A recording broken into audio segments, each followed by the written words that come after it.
Trust in the process. Don't give up. Welcome back to another episode of Sweat Talk. My name's Chad.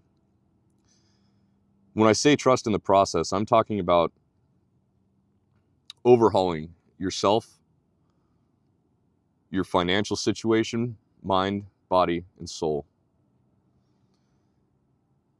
It's an extremely overwhelming journey if you can't break it down into small, incremental steps.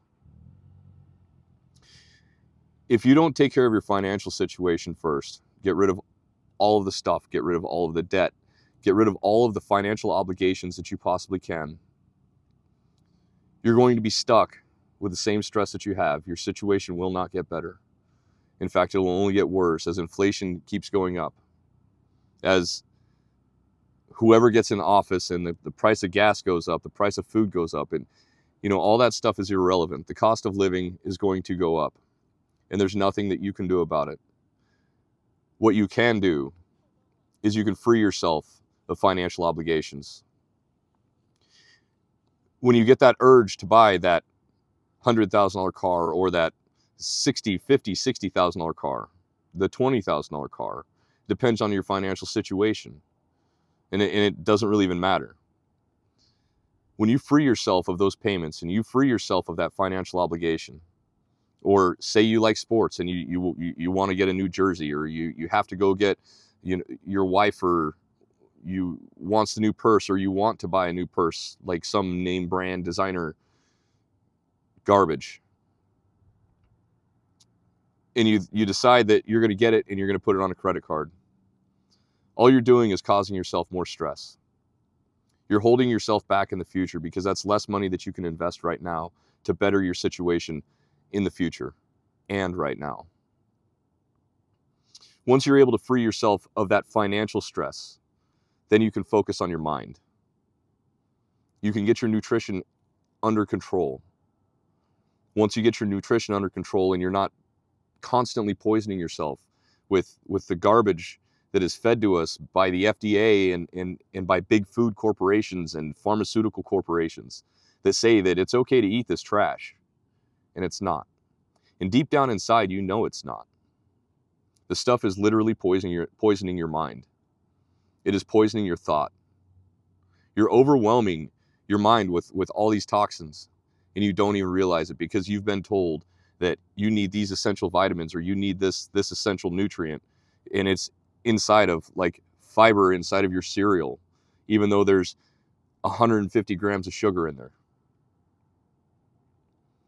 All of that stuff is poisoning your body and your mind. If it comes in a box, stop eating it. If you do that, just that alone, you will be amazed at how much better your mind will operate and you can focus. Once you're able to focus on your mind, once your mind is free, you've eliminated the financial burdens. You've eliminated all of the stress that you can possibly think of in your life at that moment. Then you can start working on your physical, your physique.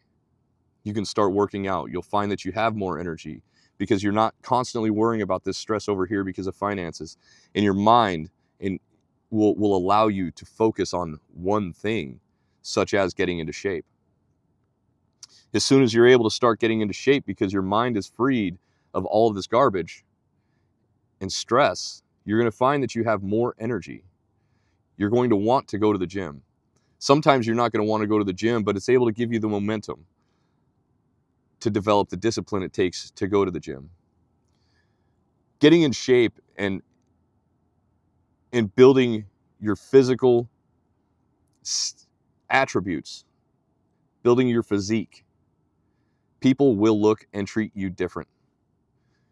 Your self-confidence will go through the roof as long as you have self-control.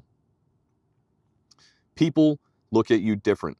Once you start to develop big muscles or you get rid of that excess belly fat, your love handles start to fade away and you start to chisel your physique.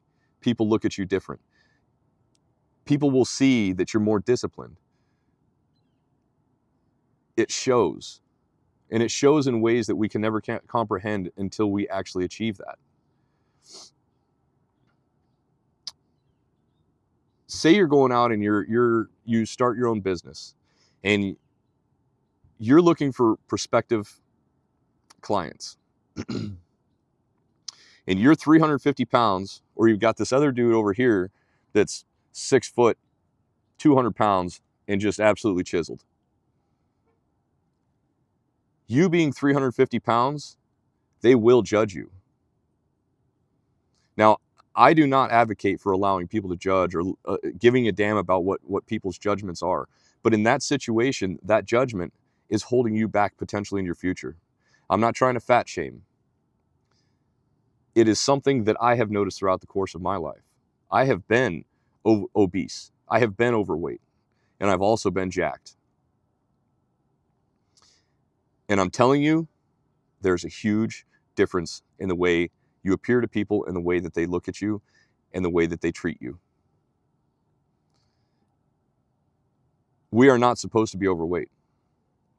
But I think the latest statistic that I saw was like 70% of America is overweight, and like 60% of those people are morbidly obese. Not just obese, but morbidly obese.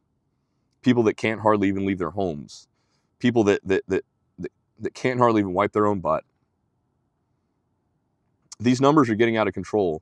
The diseases, the chronic diseases that we're coming across on a almost seems like a new one pops up every day.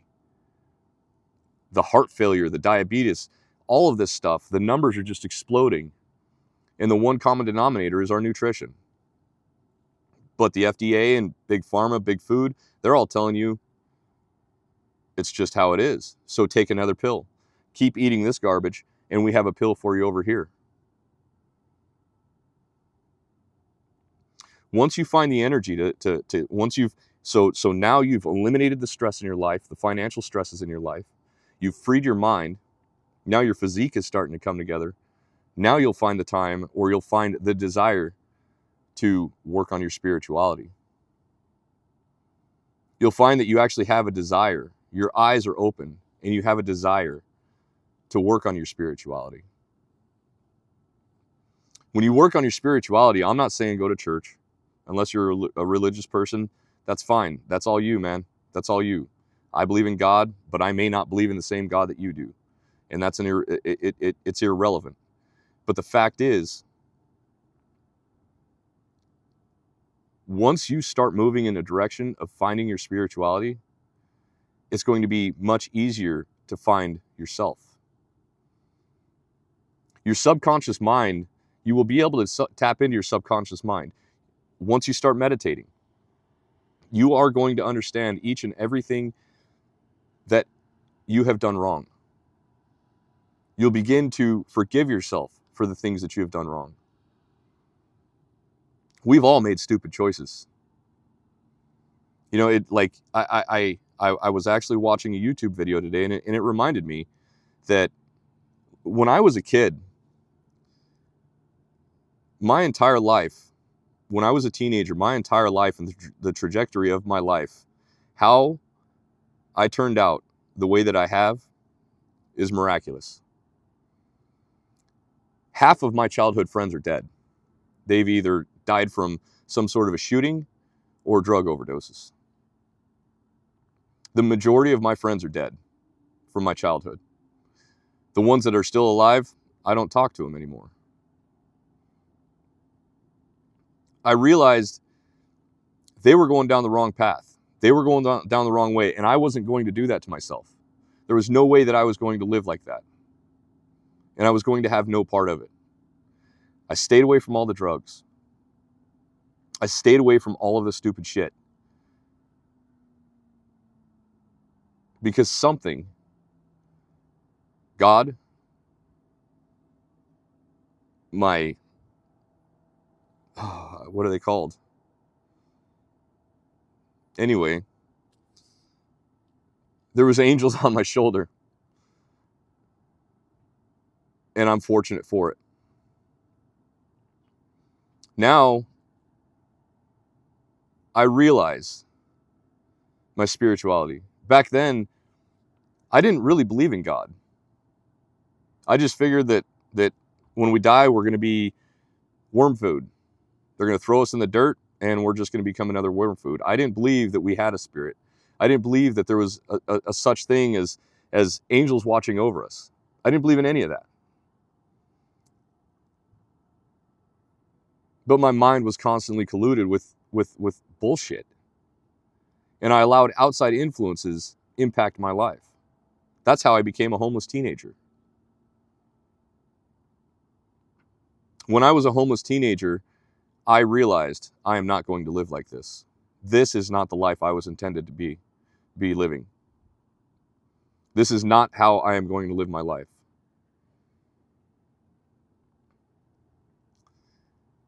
Right then and there, I changed. It took me a couple months. But once I was able to get my feet underneath me, I have been up and running ever since. And I have done nothing but progress my life to the age of 45. I'm only 4.5 years away from retirement. At 50 years old, I will be standing in a position of fuck you. I will be able to tell my boss, fuck you. I will never again in my life have to worry about somebody telling me what to do on a day-to-day basis.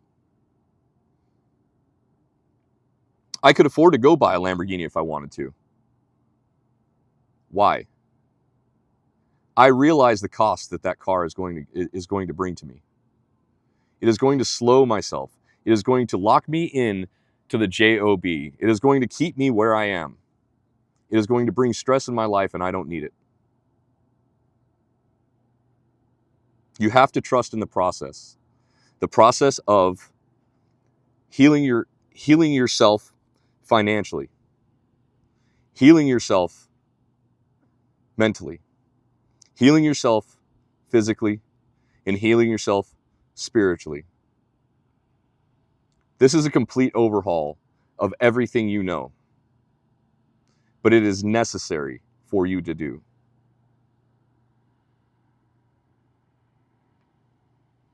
That's all I got today. I appreciate each and every one of you. I thank you for tuning in. I hope you tuned in for yourself as well.